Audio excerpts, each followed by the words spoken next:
Hello there. Today is the Little Misunderstanding Part 3 plus a little announcement. Um, since I've shared with you this little misunderstanding that was happening in real time for all the beautiful little lessons that it had, I didn't want to leave you hanging and not tell you how it ended.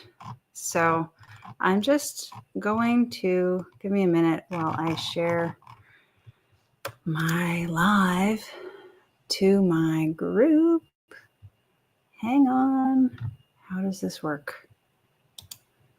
I'm in a different place with my tech now. Uh-oh. Okay. Sorry, bear with me. Refresh. I'm trying to do it this way instead of this way. That's one improvement, but now I've broken the rest of what I'm doing here. Okay, here we go. It's working now. One moment.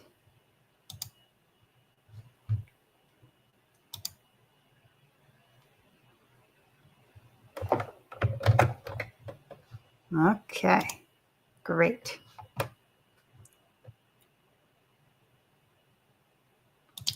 Okay, so the little misunderstanding. This is the third video in a series of obviously 3. And I had a little, in case you didn't catch the other 2, you should go catch the other 2 because I had lessons along the way that were great to share. And, just to give you some context for today, there was a little misunderstanding. I was going to meet my sweetie for to join, we have a long distance relationship. So I was going to meet him to join him at a wedding. And that was going to be so much fun. But then when the time came, I was waiting to hear from him. And I even texted him and he said, I was like, good morning. He's like, good morning. I'm saying good morning to let him know that I'm awake. I'm ready to join you at the wedding. And he says, good morning. I love you very much. And then I don't hear anything from him. And I'm like, what? Did I just get stood up? I mean, I know I didn't because we've been together for a while and I've come to trust him and understand that when something doesn't feel right, we just have to talk about it and clarify whatever it is because he's such a loving human being and also very conscientious and very aware that it's never that he's disrespecting me. It's always something else.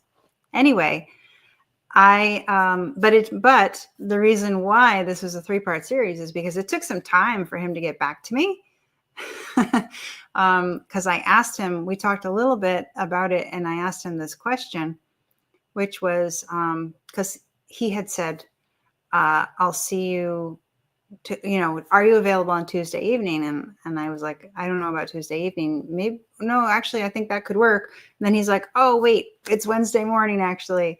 And he kind of laughed or smiled. And I was like, well, I don't know if Wednesday morning will work. I'll have to get back to you. Right. That was the conversation. And then the Wednesday morning came around. I had said yes, ultimately. And Wednesday morning came around and he didn't even, he wasn't around. I'm like, what happened? I said yes.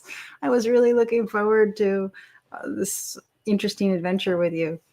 And so we had our little conversation a little bit about it. And see, I'm catching you up. But you have to watch the other videos if you want to hear all the lessons that came along the way.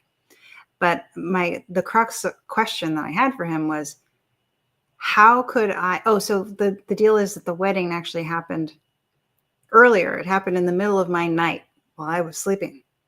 So at the time that I was ready to join him for the wedding, there was no wedding anymore. And that's why he didn't come calling. And I was like, how did that happen? And so my question to him, my crux question was, how could I tell you if I'm available if you didn't tell me when it is? How could you, because he had said Wednesday night or Wednesday morning. He said Wednesday morning. And I was like, well, if the time was 1:30 in the morning for me, how come you didn't specify that if you really wanted to get a clear answer? So I didn't understand what was going on. And here's the importance of, now I'm very detail oriented. I don't know if this has something to do with it, but the thing is that I think anyone who's paying attention or is more sensitive in life, or maybe it's everyone, these little things, we don't want to make a big deal out of them.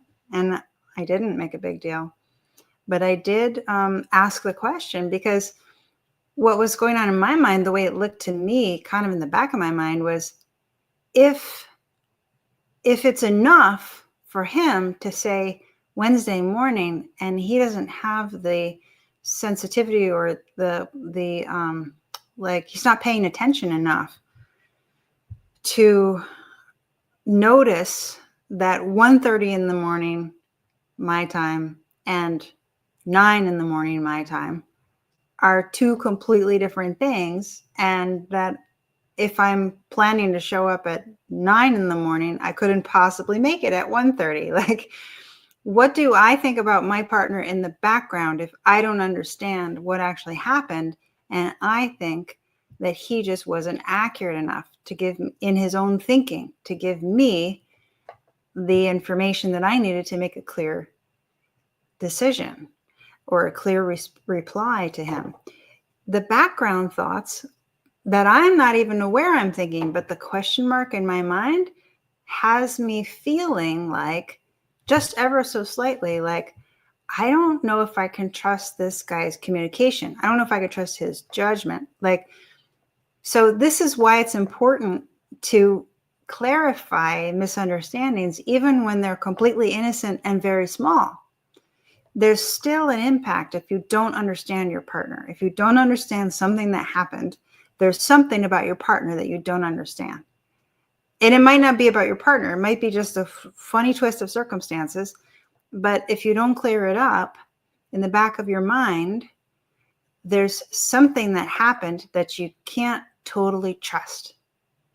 When you clear it up, you can totally trust everything, right? Because now you understand how that weird thing happened, and that there's no mechanism behind it that is untrustworthy. But you have to actually go find out what the mechanism is in order to find out that the mechanism was no big deal and doesn't indicate anything that's that could happen again by mistake because your partner's weird in a certain way, right?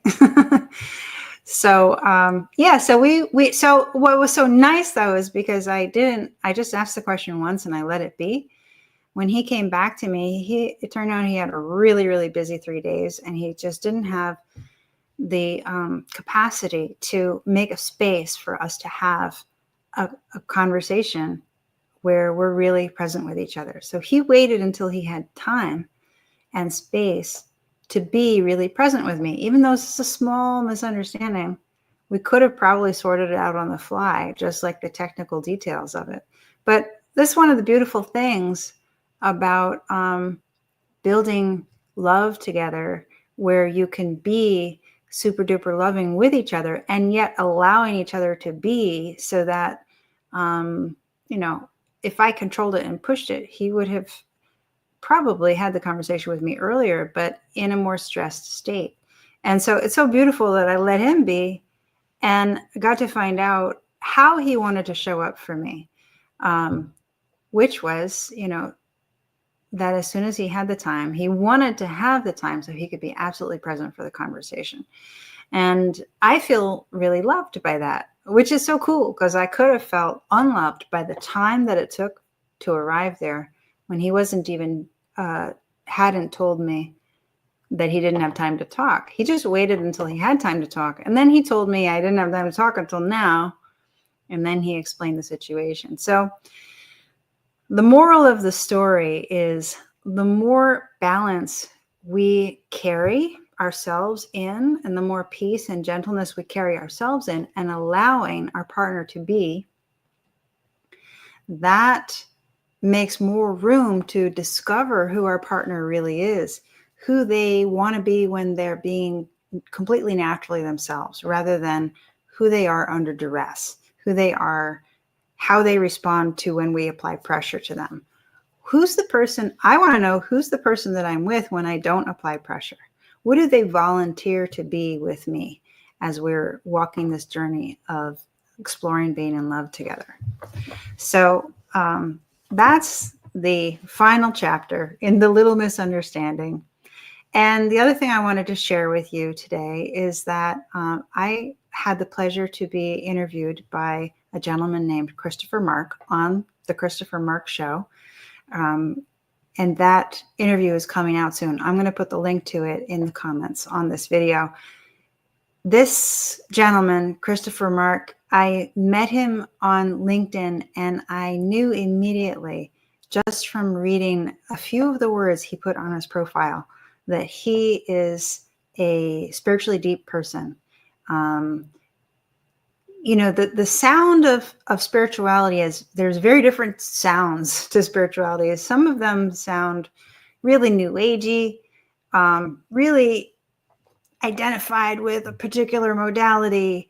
I didn't hear any of that. What I heard was the wisdom from personal growth shining through with an awareness of the divine. That's what I heard in the way he put his words together on his LinkedIn profile. And so I was like, hey, I know you. I never met you before. I never met him before, right? But it was like, I know you. I see you. I like who you are. And we talked a little bit, and we decided to do an interview together. He really enjoyed meeting me as well. So we had a lovely talk. He asked great questions. He's a thoughtful person. He contributed his thoughts to the insights that I was sharing. And it was a great conversation. So I hope you watch it. I hope you enjoy it. And I'm going to put the link in the comments. And that's it. I hope you have a great day. Talk to you soon.